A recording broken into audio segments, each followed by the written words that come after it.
Assalamualaikum warahmatullahi wabarakatuh. Perkenalkan, saya Adam Satria Pratama, mahasiswa Universitas Negeri Malang, Prodi PPS. Pada kesempatan hari ini saya akan menjelaskan tentang taksonomi Bloom, apa itu dan bagaimana cara menggunakannya. Baik, langsung saja ke layar PPT-nya. Yang pertama yaitu sejarah taksonomi Bloom. Taksonomi sendiri berasal dari kata Yunani yaitu taisen, artinya mengklasifikasi, dan nomos artinya aturan. Taksonomi dalam istilah artinya adalah pengelompokan atau pengklasifikasian yang disusun dan diurut berdasarkan ciri-ciri suatu bidang. Untuk pencipta dari taksonomi Bloom ini adalah Benjamin Samuel Bloom, dan pertama kali dirancang oleh Bloom dan teman-temannya pada tahun 1956. Dalam taksonomi Bloom ini dibagi menjadi 3 ranah, yaitu kognitif, afektif, dan psikomotorik. Untuk yang pertama yaitu ranah kognitif, yaitu menggambarkan tahap berpikir yang harus dikuasai oleh siswa. Dalam ranah kognitif ini terdapat 6 level ranah kognitif. Yang pertama yaitu knowledge, comprehension, application, analysis, synthesis, dan eva.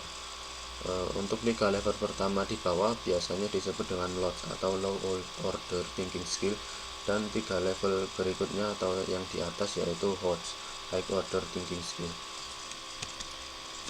Untuk penjelasan dan kata-kata kunci bisa dilihat di tabel. Untuk pengetahuan yaitu kemampuan menyebutkan atau menjelaskan kembali contoh, menyatakan kebijakan, kata kerja kunci, mendefinisikan, wujud daftar, dan lain-lain. Untuk kategori pemahaman yaitu kemampuan memahami instruksi, menginterpretasikan, dan menyatakan kembali dengan kata-kata sendiri.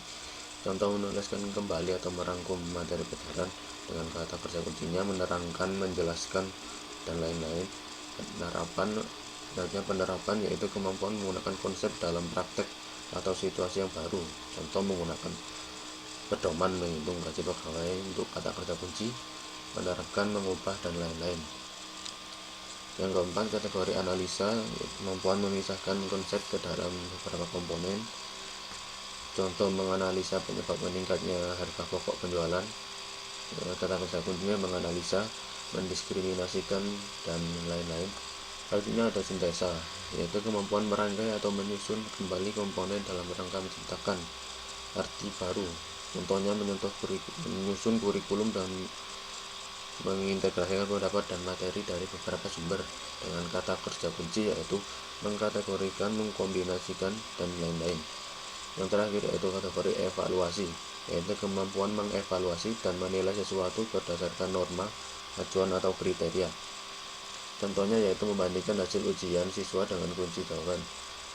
Kata kerja kuncinya yaitu mengkaji ulang, membandingkan, menyimpulkan, dan lain-lain. Selanjutnya ada ranah efektif. Ranah efektif sendiri mencakup segala sesuatu yang terkait dengan emosi, mulai dari perasaan, nilai, penghargaan, semangat, minat, motivasi, dan sikap. Di dalam ranah efektif ini ada 5 kategori yang diurutkan mulai dari perilaku yang sederhana hingga yang paling kompleks. Yang pertama yaitu penerimaan, yaitu kemampuan untuk menunjukkan atensi dan penghargaan terhadap orang lain. Contoh, mendengar pendapat orang lain, mengingat nama seseorang. Kata kerja kunci yaitu menanyakan, mengikuti, dan lain-lain. Yang kedua yaitu responsif, kemampuan berpartisipasi aktif dalam pembelajaran. Contoh, berpartisipasi dalam diskusi kelas dengan contoh menjawab, kata kerja kuncinya menjawab, membantu, dan lain-lain. Yang ketiga yaitu nilai yang dianut, kemampuan menunjukkan nilai yang dianut untuk membedakan mana yang baik dan kurang baik. Contoh, mengusulkan kegiatan corporate social responsibility sesuai dengan nilai yang berlaku dan komitmen perusahaan. Kata kerja kuncinya yaitu menunjukkan atau mendemonstrasikan, dan lain-lain. Selanjutnya yaitu organisasi, kemampuan membentuk sistem nilai dan budaya organisasi dengan mengharmonisasikan perbedaan nilai. Contoh, menyepakati dan mentaati etika profesi. Untuk kata kerja kuncinya yaitu mentaati, mematuhi, dan lain-lain. Berikutnya karakterisasi, kemampuan mengendalikan perilaku berdasarkan nilai yang dianut. Contoh, menunjukkan rasa percaya diri ketika bekerja sendiri. Kata kerja kuncinya yaitu melakukan, melaksanakan, memperlihatkan. Selanjutnya yaitu ada ranah psikomotorik. yang meliputi gerakan dan koordinasi jasmani. Keterampilan motorik dan kemampuan fisik. Keterampilan ini dapat diasah dengan cara sering melakukannya. Bisa diukur dari sudut kecepatan, jarak, cara, teknik pelaksanaan. Dalam ranah psikomotorik ini dibagi menjadi 7 kategori, mulai dari tingkat sederhana hingga tingkat yang rumit. Yang pertama itu persepi, kemampuan menggunakan saraf sensori dalam menginterpretasikannya dalam memberikan sesuatu, contoh menggunakan suhu AC saat suhu ruangan panas. Kata kerja kuncinya yaitu mendeteksi, mempersiapkan diri. Yang kedua yaitu kesiapan, kemampuan untuk mempersiapkan diri baik mental, fisik, dan emosi dalam menghadapi sesuatu, contoh melakukan pekerjaan sesuai dengan urutan. Kata kerja kuncinya yaitu memulai, mengawali, dan memperbaiki dan lain-lain. Reaksi yang selanjutnya itu reaksi yang diarahkan, itu kemampuan untuk memulai keterampilan yang kompleks dengan bantuan, bimbingan, dan metode dan dicoba, contoh mengikuti arahan dari instruktur. Selanjutnya yaitu kata kerja kuncinya yaitu meniru, dan terakhir mengikuti, dan lain-lain. Selanjutnya yaitu reaksi natural, kemampuan untuk melakukan kegiatan pada tingkat keterampilan tahap yang lebih sulit, contoh menggunakan komputer. Kata kerja kuncinya yaitu mengoperasikan, membangun, memasang, membongkar, dan lain-lain.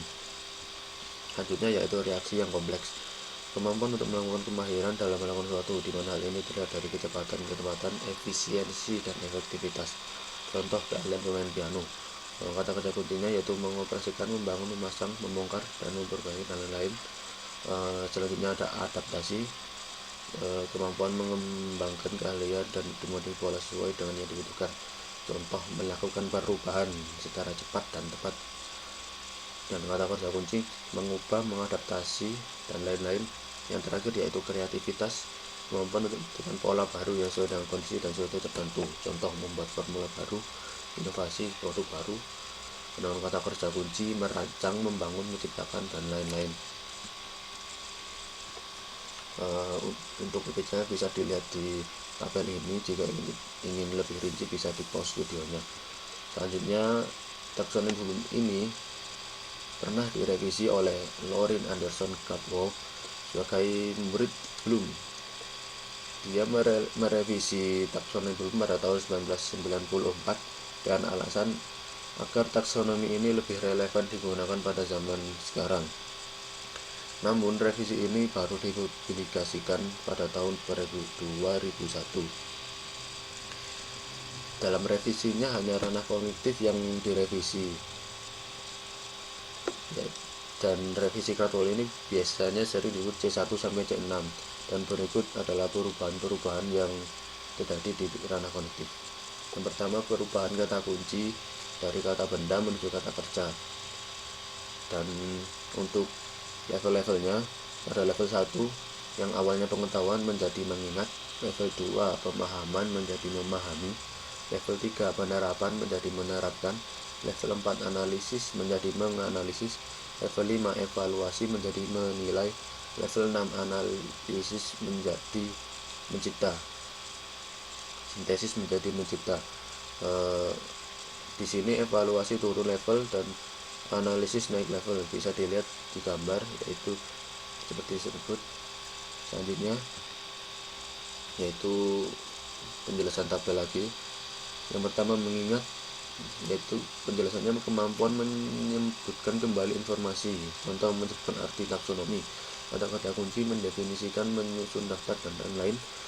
Selanjutnya memahami, kemampuan memahami instruksi dan menegaskan pengertian makna ide atau konsep yang telah diajarkan, contoh merangkum materi. Kata kerja kunci yaitu menerangkan, menjelaskan, dan lain-lain.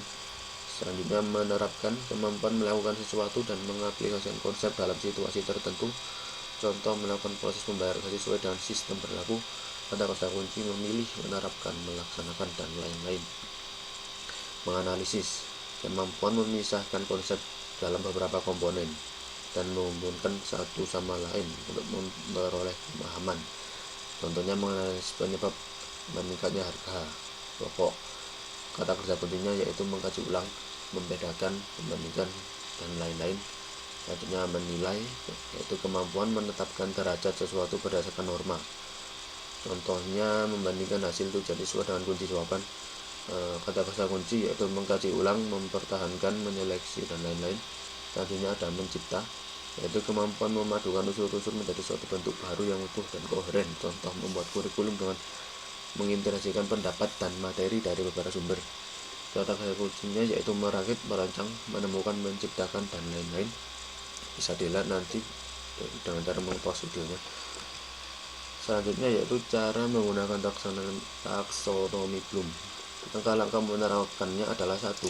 Tentukan tujuan pembelajarannya dahulu. Yang kedua yaitu tentukan kompetensi pembelajaran yang ingin dicapai, apakah itu knowledge, skill, atau attitude-nya. Yang ketiga yaitu tentukan ranah kemampuan intelektual sesuai dengan kompetensi pembelajaran, seperti ranah afektif, kognitif, psikomotorik seperti itu tadi. Yang selanjutnya yaitu gunakan kata kerja kunci yang sesuai. Sebagai tambahan, untuk penerapan taksonomi Bloom ini dalam ranah kognitif dapat ditentukan pula media pembelajarannya yang sesuai dengan mengacu pada Bloom's Cognitive Well. Dan berikut adalah gambar Bloom's Cognitive Well. Di situ terbagi menjadi comprehension, application, analysis, synthesis, evaluation, dan knowledge. Dan lingkaran hijau terluar adalah contoh media pembelajarannya. Sekian mungkin itu yang bisa saya sampaikan pada kesempatan kali ini. Bila ada salah kata dan kekurangan, mohon maaf sebesar-besarnya. Akhir kata, terima kasih dari saya. Wassalamualaikum warahmatullahi wabarakatuh.